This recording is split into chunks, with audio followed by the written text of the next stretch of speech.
Welcome to Heroes Rising, hosted by Sifu Rafael, a master instructor, public speaker, and the founder of Speaking Prowess. Known for his expertise in empowering individuals through the art of communication and leadership. Alongside him is co-host Jose Escobar, an acclaimed personal development speaker. There I am. I got to come back, everybody. So we're going to go out and come back in because the show is not the right one. So I'll be back. We had technical issues. I'll be right back with Scott. Give me a second.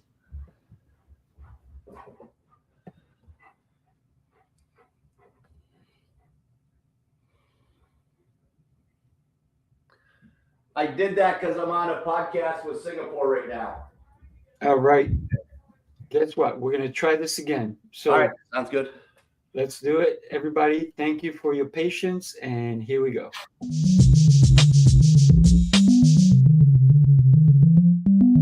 Hi, everybody. Thanks for tuning in to the Coaching Call podcast. On this podcast, we'll cover various types of coaching by trainers in sports, martial arts, fitness, and business. We'll discuss each coach's methods to getting the most out of their respective athletes or clients and how they attempt to change the platform in which they coach. Join us on a fun adventure as we discuss unique coaching styles. Coaching is a universal part of how we get others to get something done. Join your host, Rafael, and his guests on this unique journey in coaching. Hi, I'm Sifu Rafael, and this is the Coaching Call podcast. If you enjoy this episode, please subscribe and leave a review. This episode was made possible by listeners like you. Scott, good morning. Thank you for being on Coaching Call. How are you this morning? Good morning, Sifu. I'm great, thanks. How you doing? Exceptional, getting better every day. And I say that because I feel that, right? I feel it for myself, but I can tell that you are as well. We have so much to talk about, right?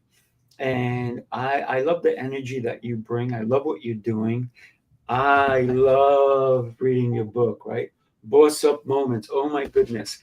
Can I tell you what an incredible book, great insights. And even with what just happened in my show, that I had the wrong show, and no matter how many technical things I did, it still came up the wrong way.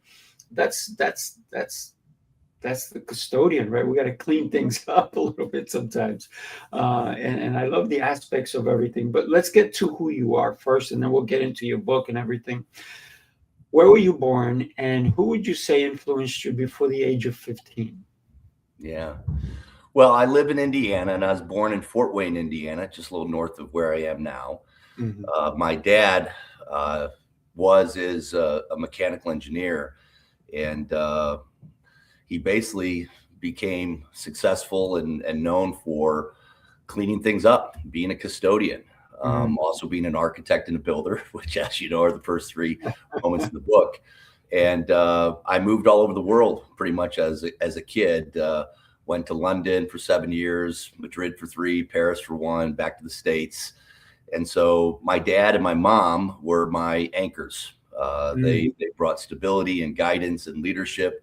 They were the architect, builders, and custodians of my childhood, along with my siblings. So I've been blessed to work and live all over the world. And again, without my folks' love and guidance and support, I wouldn't be here today. So proud to say I'm kind of a farm boy from Indiana who's just been able to see a few things more and been blessed and privileged to experience a few things as an entrepreneur, founder, and owner, a CEO, all that good stuff. So I'm happy to be here, and all is good. Wow, look at that. So you moved around. How was it when you went from one place to another? It was a total new environment, new people to meet. As a child, sometimes we feel like, oh man, I'm losing everything I just had. I worked so much for, and now I have to make new. Did you close up? Did you become more of a homebody, or did you just engage? Yeah, great question. And the reality is both. Like I think most things in life is and both versus either or. You know, it's certainly, it's funny. You probably saw I forget his name, the dude that just climbed the 100-story building. in Taipei or something. And when asked why he did it, he goes, because, life, man, and embrace hard things and do hard things. And by doing hard things, actually other things become easier. So I think, moving as much as I did, I don't know if it's what I'd recommend for everybody, but that's the life that I was blessed to be in. So it really challenged me to adapt and adopt. It absolutely has led into my love of being a coach, a facilitator, a teacher, a mentor, just like you, because it taught me the importance of not just guidance and vision and making sure you know where you're going and why, but also to be prepared for the inevitable uncertainties, the hiccups and the giddy ups. So I think that's really been an impactful factor to who I became, right? I often say you don't find yourself, you create, develop, and build yourself.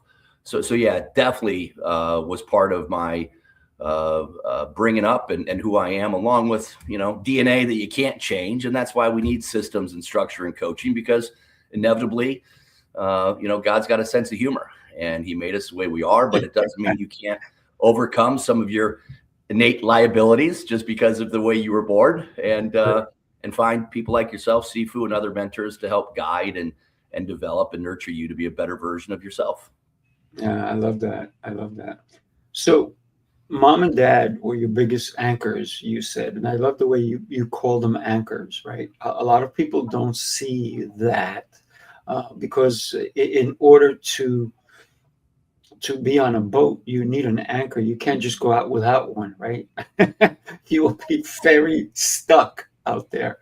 And an anchor does hold you, right? It supports you. It doesn't let you float away. And I love that you call them your anchors. Which one of them would you say influenced you to become the coach that you are today? Yeah. So, anchors again are good. They hold you in place, but they also can hold you down. Right. So if you do want to take off and you got one of those anchors that's stuck in the mud, you're going to be kind of challenged to get that momentum and to get up and going. So I think the duality has been, again, my dad, the engineer, the mechanics. I mean, he used to challenge me on how I held my pencil to do my numerator denominator math correctly. And my mom, I was the youngest in the family. So before formal schooling, because I moved to Europe and London when I was a kid, a toddler, she'd take me out to the cafes and we go to the museums and we travel. She was just, she was so alive and wanted to experience and new things and diversify, and just, she was up for a challenge. And, I remember walking parts of town and I'm like, ooh, should we be here? And she's like, go for it. Right. Today, this sounds funky to a lot of people, but when I was 8 years old, I was taking the tube by myself in London. Now, do you do that today? Sadly, no. So I really think it was almost a left brain, right brain. I think it was this fusion of which again, I'm all about today in our Coaching Solution Academy, is the fusion of purpose and profit, of values and vision and execution and production. And so I really think it was a blend between both of them that complemented me. Now, trust me, man, I'm flawed in many ways. I got a lot of improvements to do, but I think their influence, along with my natural DNA, has been a big part of who I am today. Thank you for saying that, because when you said I'm not perfect, right?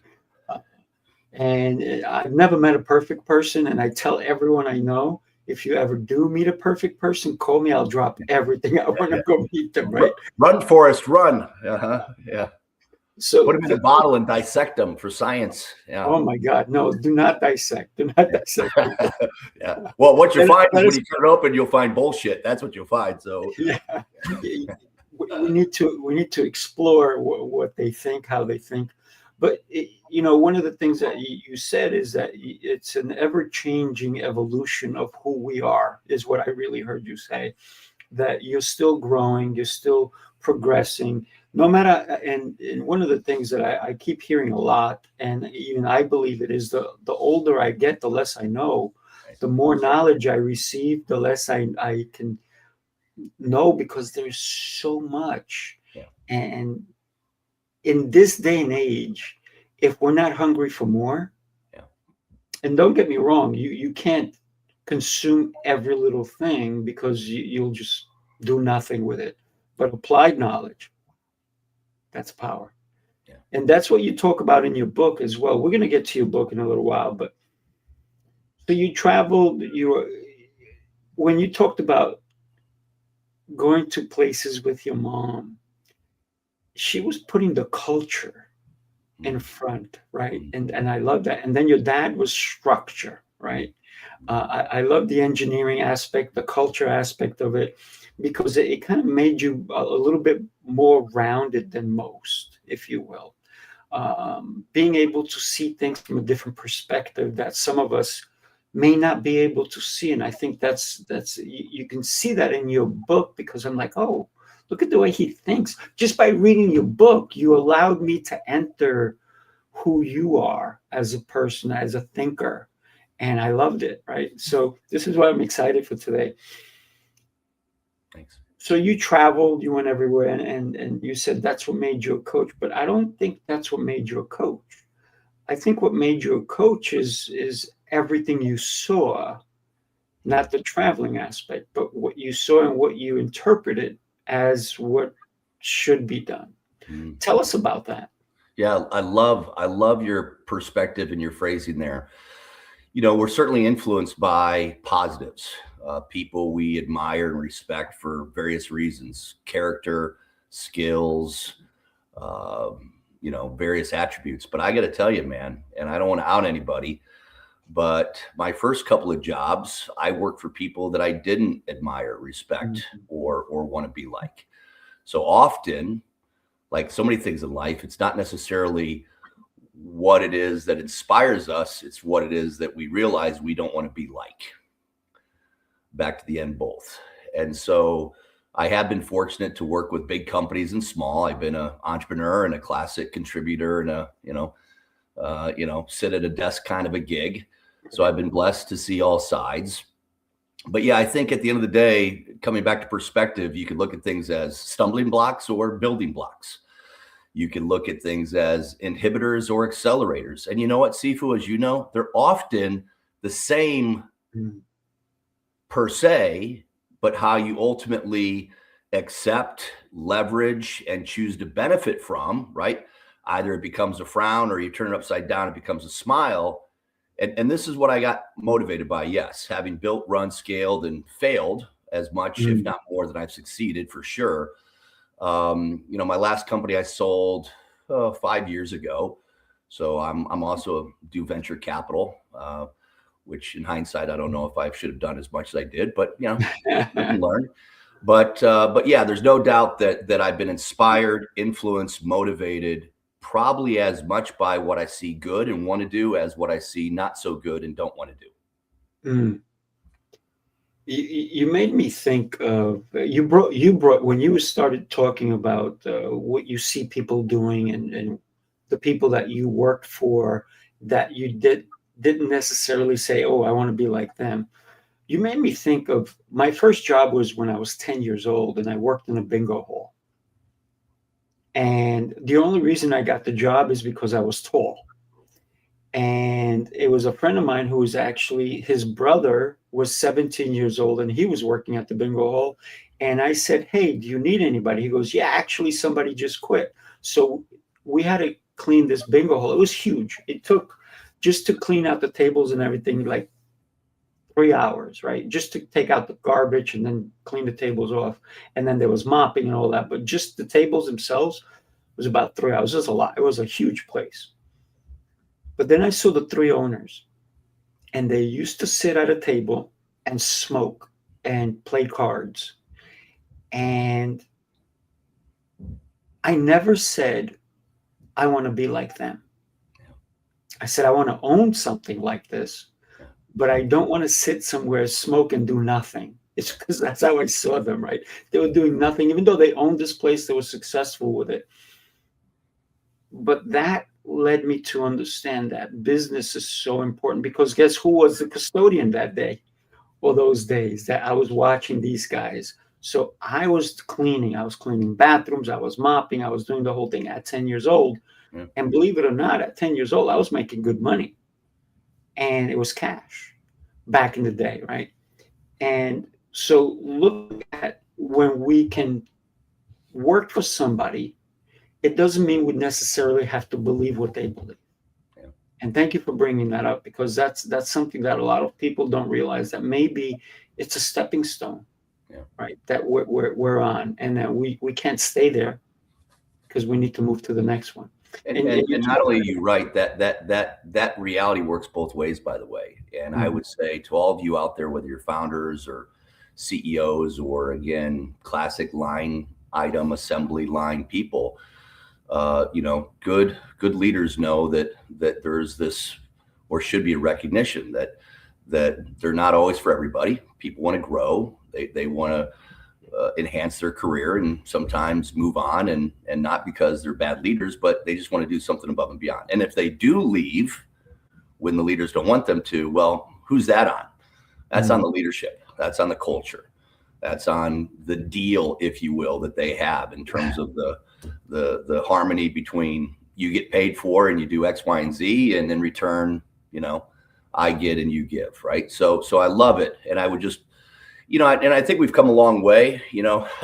I've been in business for about 40 years, and I can tell you when I first started, it was a classic hierarchical, do as I say, not as I do. And you just kind of sucked it up, buttercup, and you dealt with it. And I do think we actually probably shot the who's in charge sometimes over the last decade, where, right. The kind of to have some fun with it, right? The prisoners were running the prison versus the guards and the administration. But I think today, and believe it or not, AI's got something to do with this. The hybrid workforce coming out of COVID, more Gen Zs and X coming along with the boomers and the millennials. So I think we're making good progress, but that's also why we need good systems and structure and rules and protocol, because that dynamic, as you just said, does happen. But I just want to offer up to everybody, what's cool, whether you get it or not, is that duality, the and both. It applies to the owners, the leaders, the quote unquote executive corporate offices, as well as to those that are contributing, throughout the rest of the organization. Absolutely. So thinking about, you just talked about being in business for 40 years.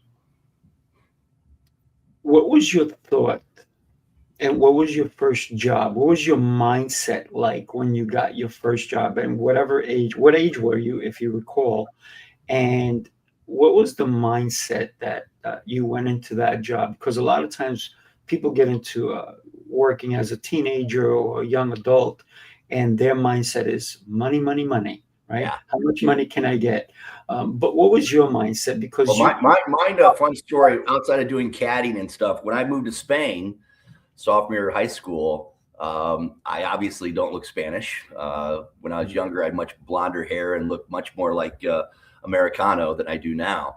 Right. But believe it or not, I was asked to bartend at a very popular bar that the GIs went to and the American students went to. And funniest story, I was doing this not for the money, man, but for the glory and maybe La Chiquitas. There you go. So it's funny, about a month into this, we're at church and driving home. My mom's like, something's on. And she goes, "Are you tending bar?" I was like, so here I was, I think 16 and a half, 17, and I got grounded. Tell me how many bartenders, get grounded for being a bartender.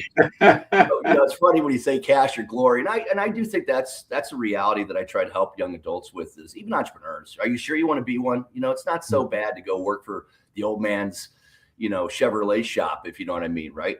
And especially today with the economy the way it is, I think trades, HVAC, plumbing, construction, getting your hands dirty, hard hat, work boots, man, that's a great place to be. You can make a great living. Those type of business owners are very entrepreneurial. A lot of them do work with BOS-UP. We do a lot in the trades worlds. So I would just say, yeah, it's a deal. But my first real job coming out of college, though, this is where I kind of can say I did cut my teeth. I didn't like it. I thought I was going into a outside sales marketing job, and I kind of got rope-a-doped. And for basically a year of my life, I was a telemarketer, and I made 100 phone calls a day. But I was inspired by the famous Martin Luther King, right? If you're going to be a street sweeper or a cook, be the best you could be. And I'm going to say it, thanks to my brother and his mentorship encouragement, ass kicking, right? I went in before everybody. I stayed later than everybody. I made 100 phone calls a day and I kicked butt. And I did. I put a lot of energy. I actually bought Tony Robbins and a bunch of other motivational type programs. And it worked, man. It worked, which is why I'm so passionate about systems and structure and using good frameworks and templates to help us overcome our natural tendencies to not know what to do. And then that got me promoted to my first real job, I would say, back in, what was that, 92. So yeah, been there, done that. I've had lots of failure. I've had some shitty jobs. I've been riffed. I've been let go. I've been broke. I've had to live in, squatting in apartments with no heat or energy because I got booted. I got fired. So, like all of us, I think, we all have trials and tribulations, and it's why I sometimes struggle with this whole concept of privilege, because everybody's kind of got their story. But yeah, it was. I've seen a few things and been through quite a few of those roles and functions in life. So you got scrappy, basically. Good word. Scrappy, grit. Yeah. Elbow grease, right? And you're talking about some of the small businesses that really make up our economy, because without small business, where would we be, right? No matter how many big businesses come over and try to take over, you still need the small businesses. Yep. And you talk about that you guys work with a lot of small businesses, especially in the trades. And listen, we need plumbers. We listen. I'm in New York right now. I don't know. It was when I went to the gym this morning. It was 17 degrees. But if my boiler broke, who am I going to call? Right? If a pipe bursts, who am I going to call? And I don't want to call. I don't want to call a tile guy who does tile to fix my plumbing, right? So everybody has their calling, and then how good are they at it, right? So when you started to create what you have now, when did you know you had something special?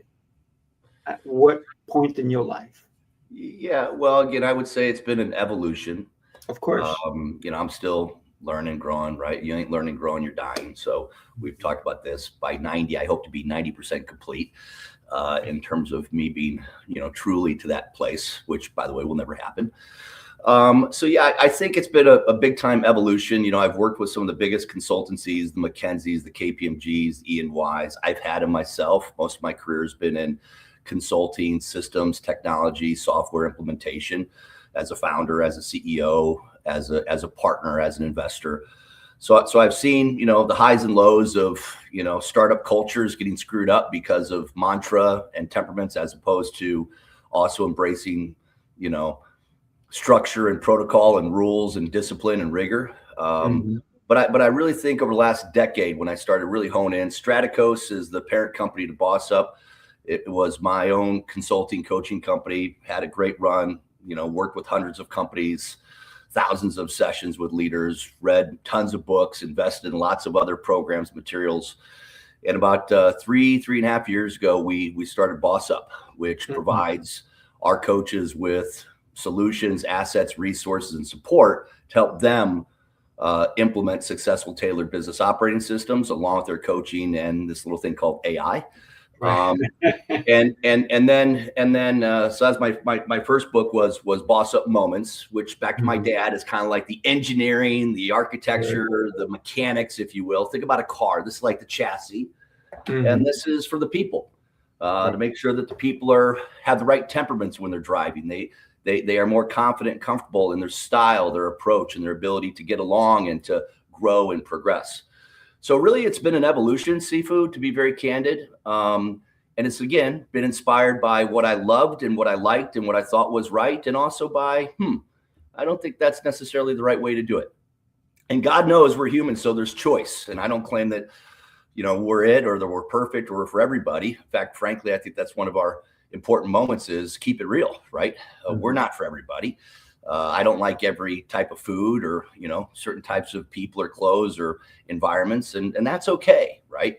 The challenge of the world today, because of social media and politics and some of the things going on around the world, right? It seems to be that we've got all this division, and if you're not with me, you're against me. And I think at the end of the day, 95% of humans, and you tell me, Sifu, I think are good people. They don't want to argue. They don't want to combat, but they get caught up and overhyped and talked by a small percentage of zealots on the left, the right, the north, and the south. You with me?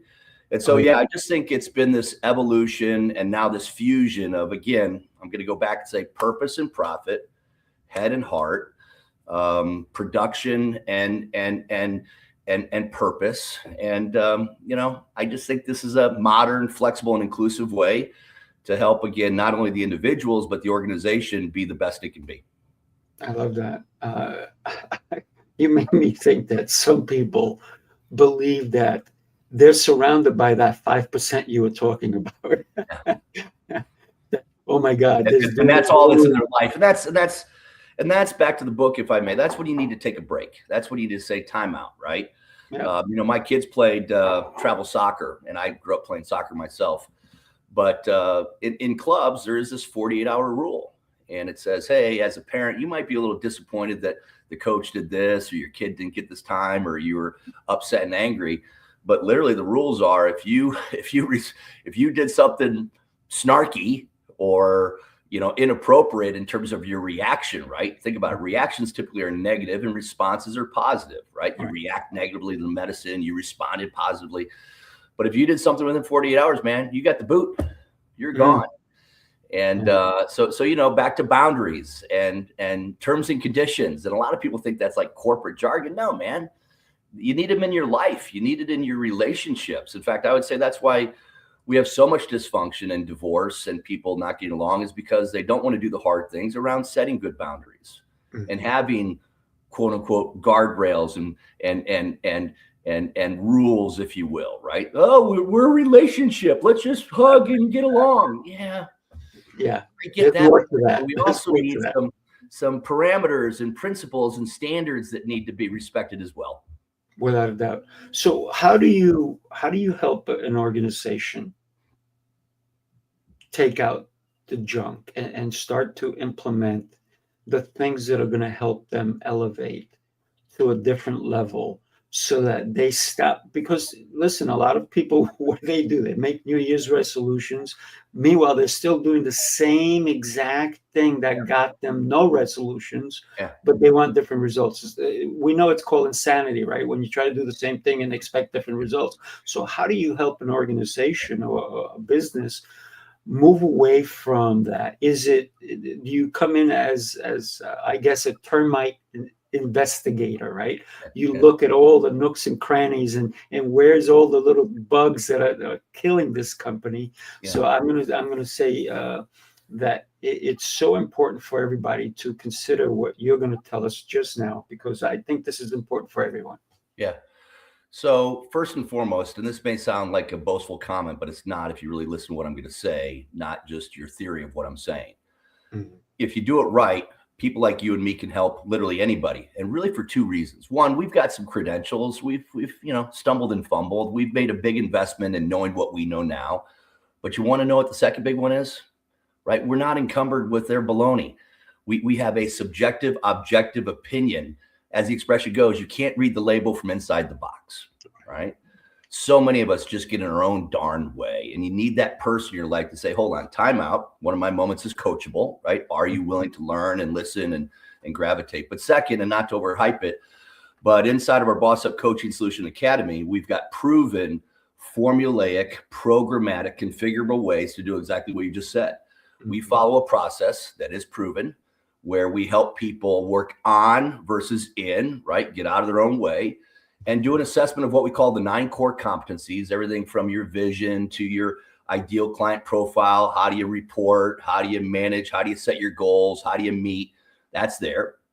We also teach and help them implement and benefit from what we call the essential concepts, tools, and disciplines. And so we've got a formulaic way to help both our coaches and their clients do what you just asked. Because I'd argue, while the Nike tagline, just do it, might be good for working out. And I think you and I agree with this. As we've gotten a little older, if I just got out of bed and wanted to start squatting 150 pounds and run 10 miles and do a bunch of silly shit, I think Just Do It could get me, in the hospital, let alone screwed up for a while until I recover from very sore muscles, right? I got a story in my TED Talk about running in a half marathon where I really did some stupid shit and I wasn't prepared for it. And I had to use some Jedi mind tricks and some mental hacks to get through it. So yeah, I think it's this blend of, and we believe in this fusion of curriculum based. You probably know this, right? When you use pen and paper and you're immersive and you're humanistic, you actually, on average, most humans are about 20 to 25% stronger and better to learn, adapt, implement, and leverage than if they just used a keyboard and technology or watched it on tape, right? So we believe in both. We love tech. We love systems, we love structure, we love soul, we love OKRs, KPIs, P&Ls, all that stuff. But we do it all in a way that brings the humans together, teaches them how to deal with conflict and challenges, right? The soft skills, that's where Moments comes in. And, ideally, we think we do it in a way that's really accessible, inclusive, affordable, timely. So we meet people where they're at. We don't presume that we know more than we do. Right? They're experts in their product. They're experts in their market. They're experts in their delivery. That's not what we claim to do. We just provide that additional insight and oversight to help them with, again, more of the business things that good companies need to do to become better companies. Yeah, absolutely. Wow. I love that. Thank you for the answer. And no, thanks for asking. That's going to help a lot of people understand that it's not cookie cutter necessarily, right? Every business is different. Everybody needs different goals, different ideas. And let's be honest, most of the frameworks and templates come from a book, and there's a lot of great books and templates and frameworks out there. But if we're truthfully honest, they're all flawed, including ours, until you make them yours. Right? That's it. And that's where it's so important to have this other credentialed human in your life, right? I mean, I don't run companies, and I still have 2.5 coaches. Half of one's the online. I've got an AI platform I use, but I've got 2 people in my life that, kick me in the butt. Occasionally might, give me a dose of encouragement, but I'm a glutton for growth. And so I need people to challenge me as we challenge other people. Right. And so it's just this, I call them agreement-based commitments that if we're going to get from here to there, we have to embrace again, what we call the essential concepts, tools, and disciplines. We've got to understand and have our answers to the 9 core competencies. And ideally, we have a collective commitment which embeds itself in the culture to build, run, and scale, not just for the company, but for ourselves, right? Yeah. It's amazingly fun and cool and impactful for business owners who know that their team are learning skills and competencies and principles and standards that they're going to carry back home. And by doing that, it's going to hopefully inspire their kids. And then their kids have a community and they have friends and they post online. Right? You follow me? This concept of all boats rising. Yeah. And sure, you're going to have some knuckleheads and some nitwits that are going to give you a guff or say, nah, but you can't let the boo birds get the best of you. You got to keep, doing your best for all the right reasons. Absolutely. And I love the fact that you talked about having coaches, because if anybody is didn't listen to it, you just said that's a powerful statement. Someone of your caliber is still having coaches. And this is why this is called Coaching Call, right? Because if I don't ever want to be coached by a coach who doesn't have a coach, that's just me, right? You're frankly, you're a liar, because then that's you're just, it's wrong. I mean, boom, full stop. And by the way, Sifu, you're helping me too, man. Right? Metal sharpens metal. And I don't do these podcasts just to, sure, let's be honest, getting the word out about our solution, our materials, our books. Yeah. But at the same time, I'm learning from you. My system says I spend about 15 to 20% of my life learning and being on podcasts and learning and listening and cooperating with you. This is coaching. This is improvement. Yeah. Yeah. I think every day, if we're not looking to learn, and you talked about earlier, if we're not growing, we're dying, right? And this is why I think that a lot of times when people give someone flowers,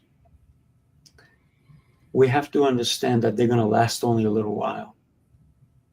This is why florist shop is becomes friendly with someone so that they can continue. They're like, oh, what's your wife's name? And that's a smart flower shop, right? If they just go, yeah, these are the roses here. Thank you and have a good day.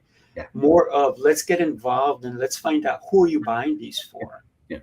And can I suggest this card? Can I suggest this? Can I do? So it's all about building that equity of who your clients are. So building, and that's working life, right? So knowing your anniversaries, knowing your birthdays, that's fun. That's neat. Hey, I get a card, but now translate that into your business. Back to the importance of a CRM. And a lot of times I have small startups, one-person solopreneurs who go, "Do I need BOS-UP?" Like, well, do you want to run the entire organization well? Are you in charge and in command and feel comfortable with sales and marketing and finance and operations and the product side? Well, if you don't have that compartmentalized and you don't have a plan and SOPs and OKRs and KPIs, sorry for going all acronym-y, but I think you guys know what I'm talking about here, right? And you don't have a simple, effective way to do it, you're missing out on an opportunity to not only build legacy, but to create what we call enterprise value. One of our 9 core competencies is exit. And let me be clear, it's not exiting to be a unicorn. I mean, back to percents. I mean, what, 2 basis points of humanity will ever start something that becomes a unicorn, if that. Right. But it really is about ensuring that if you have a business and you think you want to sell it for something, well, you got to prove to that person that the business can run without you. And so you do need systems of record. You do need to have the documentation. You do need to have this thing called goodwill that blends and accentuates the book value. You follow me? And that's all done through good systems and structure and protocol. I say this to a lot of mostly alpha male type owners who have this imbalance of what I call EQ and IQ. Ooh. They may be running $100, $200 million company. And I say often the easiest thing that can happen is you actually pass away on the job, right? Because you've heard if you get hit by a bus. The problem is you get a stroke or you're skiing and you really mess yourself up and you're out of office for 3 weeks, 4 weeks, what have you. Do you know who's in charge? Yeah. Do they know what to do? Do they have confidence in who, what, when, where, and how? And if they don't, you know what, man, shame on you. Number one, because now your problem becomes a bunch of other people's problem. And number 2 is you don't have the enterprise value and the validation. And you probably think your company's worth this, but in reality, the PE guys come in or whoever's going to do the due diligence and do the work, they're going to go, no, you're just basically buying a human who's done a good job generating some revenue and some cash flow, but there's not a company of legacy here. And I don't want to buy a human. I want to buy an asset that I can then take to the next level. Yeah, I love that. I love that. The more that I'm hearing you talk, the more I think that somebody who goes into business for themselves and they become let's call them solopreneur, they quickly become a losspreneur because they're lost in everything. They don't realize that in order to run a business, if it's an actual physical location, there's a lot of things besides paying the rent, the taxes, all the different things, cleaning the place, the lights. There's so much that goes into it. Or even if you have an online business, you still have to market it. People have to know about it, social media, all these different things, AI and so forth, that all of a sudden they become lost, right? So that's why I call them lostpreneurs, because they don't know what to do next. And so that's why they need a system. That's why they need you, man. Well, they need, again, I happen to like what we do and think it works really well. But yeah, without that, this goes back to your question about my life and growing up. And I've been fortunate that, I often say, man, this is God's truth. If I hate the line, if I knew then what I know now, because you can't change the past, let alone perfect it. Right. But what if you take people like you and me, you take our hindsight, it now becomes your insight, so you can use it as foresight. I mean, let's be honest. Yeah. I wish I had failed less. I mean, I was on the borderline of bankruptcy. I had wicked depression. I had a time in my life I didn't think this world wanted me in it. And again, we all have our trials and tribulations, so this isn't a oh woe is me or Rocky moment story. But I would say, to your point, and you can change your vision, you can change and back to our system, we talk about 10-year goals, 5, 7-year, 3-year, 1 year, but we really live in 90-day worlds. And we talk about the fact that things do change because of things like COVID and sad things economically or politically or what have you. But I do believe that if you don't appreciate the importance to doing your best to set some type of a framework, a template, a system that brings all the things you need to bring together in the right way, you know, I prefer the word harmony over balance, right? I just don't know how you get from here to there. I just don't. And back to solopreneurs, you know, I said this just the other day. Let's just say you generate $150, $150K a year in whatever your service or your product is. You take out your cost of goods and, you know, you add all that SG&A and OpEx and everything in there, and you're making, you know, 75 grand after before taxes. Hey, you know, it's not a bad gig. And if that can sustain, and then you have quality of life and you're able to do what you want to do, good on you. And find that, you know, I call it planned serendipity. Find that groove between that's it. I'm not trying to build a company, so don't go hire a bunch of people that you shouldn't have hired, or go, you know, buy a bunch of equipment or move into a big building, right? Be intentional, be planned. Back to BOS-UP Moments, right? Don't just assume and, you know, I eat an elephant bite by bite. So yeah, I think you really got to determine. And it's okay if maybe, you know, 3 years after you said, I just wanted a business that cash flowed me, that something, again, serendipitous happens.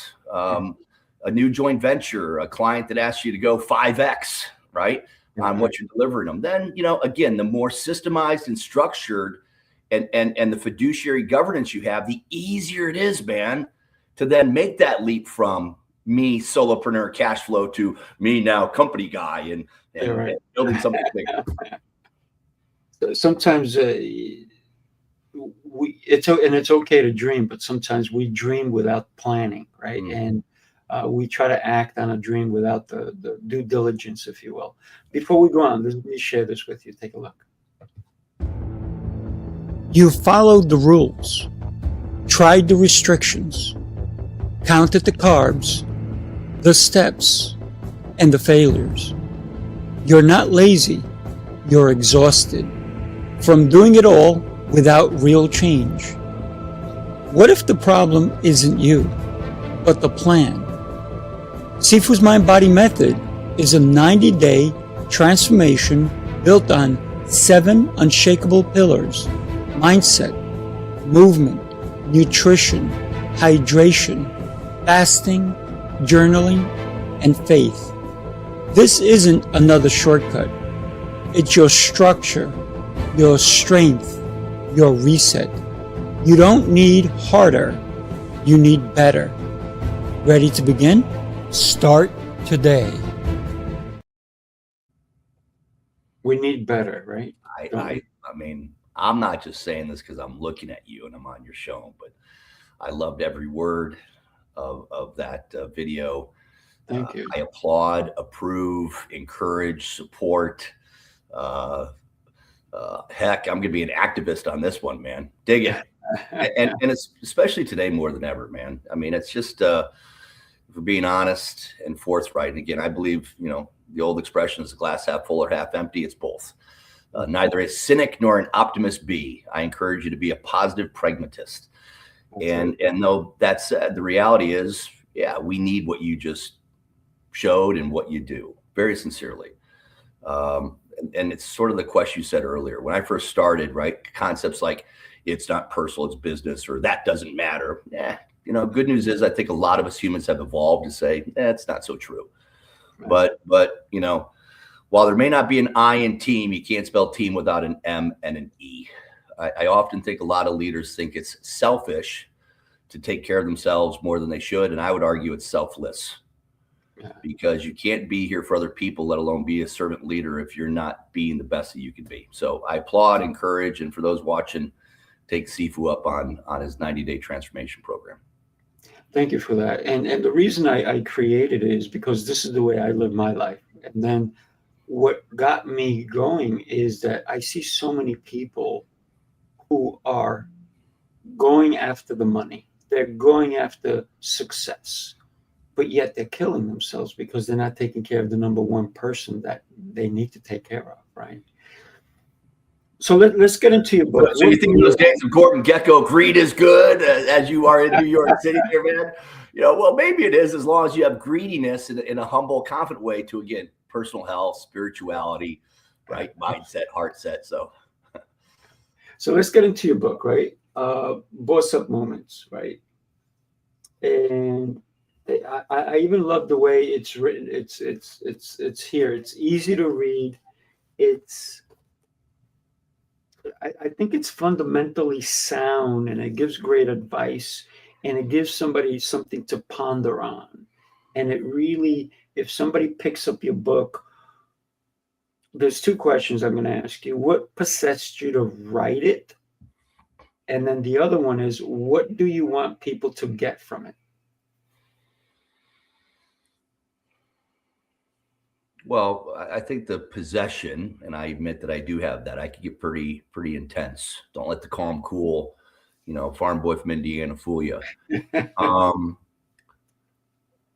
Without sounding corny or cliche, I just believe that a lot of the traditional ways to help businesses and people get from here to there has been inaccessible, unaffordable, kind of a one size fits all, do it their way or don't do it. And I know you believe the same thing. I don't think that's necessarily right, let alone today and tomorrow, given the dynamics. Again, certainly so much around AI for sure, but just systemization and humanization and just so many of the other elements.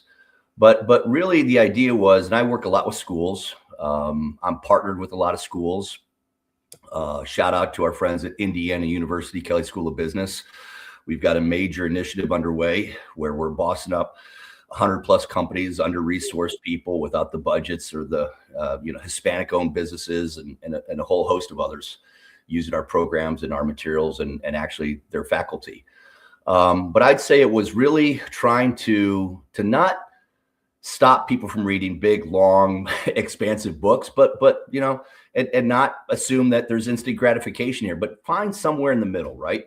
And obviously, I think people ask why it's modern. Well, we include video and prompts for AI and the fusion of a lot of things.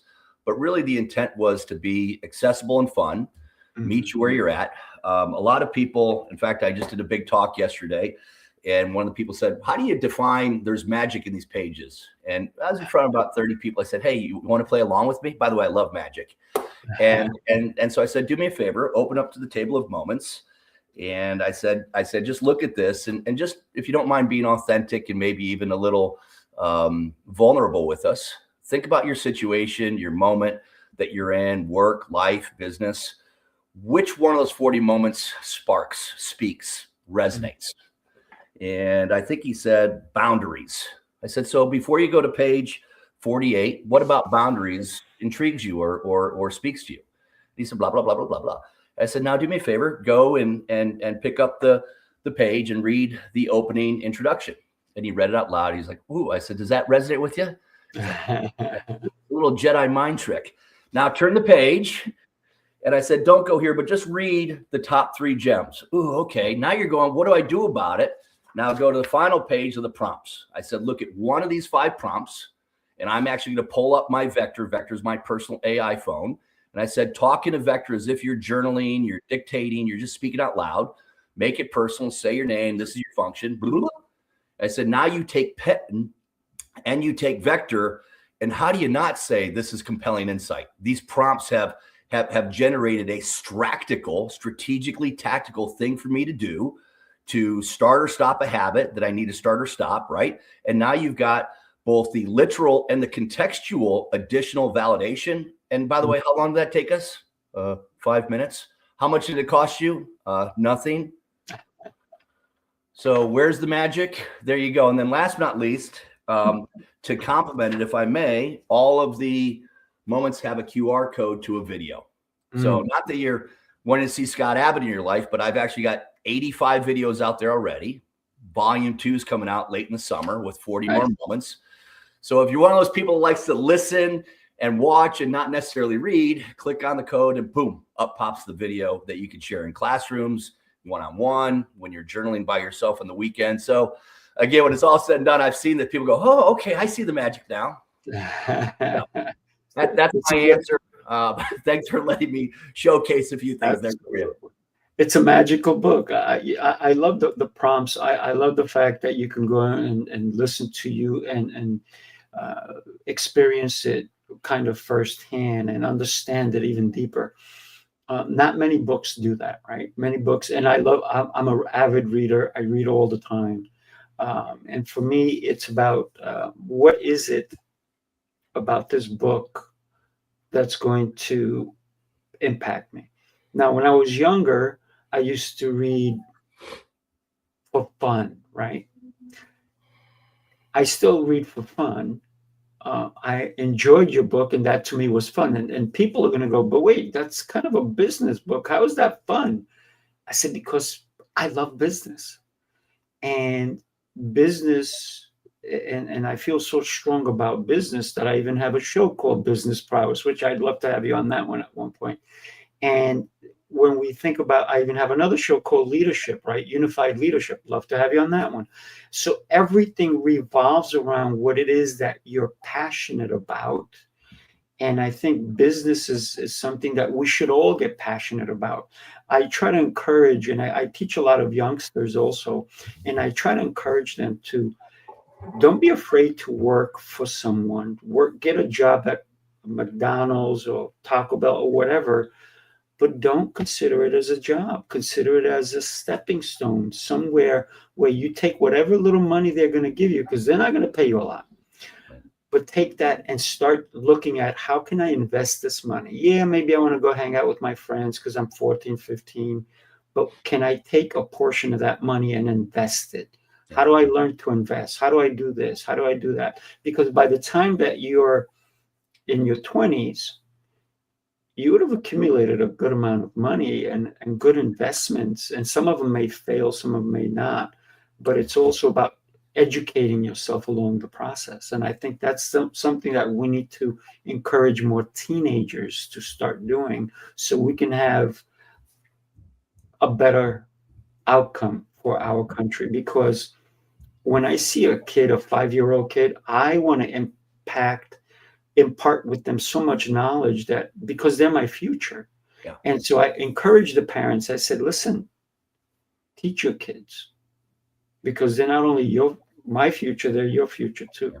So amen. And sorry for the plug, but my first book, Level Up to Professionals, written for late teenagers, early 20s, and it really is the title says Blueprint for Career-Centric Life Skills. And that's really what that's all about, is that high school, college age, and to impart on them. It's an easy book. It's got big type and fun type, if you will, which you can see also that play out in BOS-UP Moments in the blue book, BOS-UP. But yeah, I'm with you 100%. And again, and I've got some really sentimental stories about Level Up, for example, where we did prisoner release programs, and we did programs with regard to ministry inside of organizations for underprivileged and under-resourced youth and adults. And, you know, I received back in the day some wonderful thank yous. You know, a lot of people back in the trades barely struggle to get a bloody GED out of high school, let alone go to college. And so to your point, what I really think about BOS-UP Moments is, and the BOS-UP solution, you not only get a system to build, run, and scale a great company, but you also get an MBA along the way. And that's why I want to give a shout out to IU Kelley and all the other schools that are working with us, saying, hey, we don't necessarily do the same thing. We have great classes and textbooks and curriculum and teachers, but we don't actually do that. So back to check your ego and go out of the box a little bit. We're now coming in and providing, again, this programmatic, configurable, tailored, effective, affordable way, because to their credit, they know everybody can't attend IU, let alone go to Bloomington, Indiana for 4 years to get a degree or an MBA. So yeah, I'm kind of passionate. Back again, the purpose, cause, and rhyme and reason for Moments is it teaches, again, what I think often is even missing in learning and development programs for most organizations. I think they tend to be more inspirational or technical, and they kind of struggle to split the uprights. And that's what we try to do with BOS-UP Moments. I love it. I love it. And I agree with you that there's a lot of places that don't necessarily consider their employees as commodity or something of more value than just an employee, somebody who clocks in, clocks out. So one of the things that in one of my businesses, I make sure that, because I have a communication school, I teach all my people communication skills. That's one of the things that they get. They get a 10-week course on communication. And I think that that's an important aspect, because they're representing you, right? So if something happened in your business and they decided to talk, a camera person puts a mic in front of your custodian, could they communicate? Could they speak up? Could they talk about your company? And what are they saying? So you have no control unless you teach them, right? Yeah. So I think it's an important aspect for everybody to educate their companies, and by all means, communication is so critical. This is why sometimes when they put a microphone in front of a really talented athlete, the athlete kind of vomits instead of speaking volumes about themselves and the organization. Well, So- you sparked me. I think I've had it for almost 30 years. There's a cartoon from that long ago where I think it's supposed to be the president and finance sitting there, and the president says, the finance person says, "What if we invest and train our people and they leave?" And the president says, "What if we don't and they stay?" Yeah. And again, we're blessed, privileged, use the word you have. So I don't necessarily believe in the whole just say pull yourself up, because some people just don't have the mentorship, the guidance. Like I say often, if you want to make God laugh, tell him your plans. And so, that could be the reality once you're somewhere, right? Success isn't permanent, failure is not fatal. But I would just say, yeah, man. And back to, my purpose, cause, passion. Certainly there's a price of the book. But I do believe, if anything, I should probably get accused of leveraging. And I think if you really talk to some of the best authors and thought leaders and they're truly genuine, let's be candid. There's not a lot of original concepts, disciplines, even tools. When you look at tech today, especially what AI is doing, the majority of it's commoditized. And if it's not, it will be. So what's the differentiator? Us humans and our ability or inability to be the best humans we can be. That's right. That's right. I have one more thing to show you. Take a look.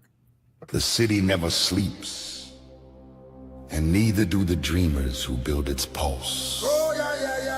From every corner of the globe they come. Visionaries, creators, leaders, each carrying a spark ready to ignite the world. This is not an event. It's a revolution of rhythm and reason. A symphony of minds. A movement of momentum. Sifu Rafael, Lancelot, Jose Escobar. Together they set the stage for brilliance. This is the NYC experience. Mastermind, light up this city.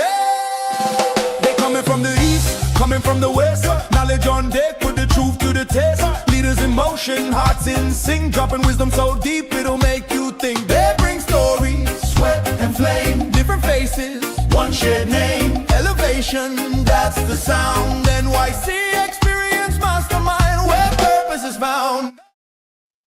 I got to tell you, Scott, every time I hear that, I am literally, swear to God, you can't see my knees, man. I'm bouncing. I love that. And I'm not just saying it because, I'm here, man. Dig it. Dig your purpose, your cause, your passion. And you just made me, happy and energetic to hear and to see and to watch. That's an awesome experience, man. Dig it. Thanks for sharing that. Yeah, absolutely. It's happening. And if anybody wants to join us, you text the numbers going across the screen or go to the website. Be there or be square is what we would say in the old kids' days. So with what we've been talking about, I cannot wait to continue this conversation in a deeper level, whether in person, on other shows and so forth.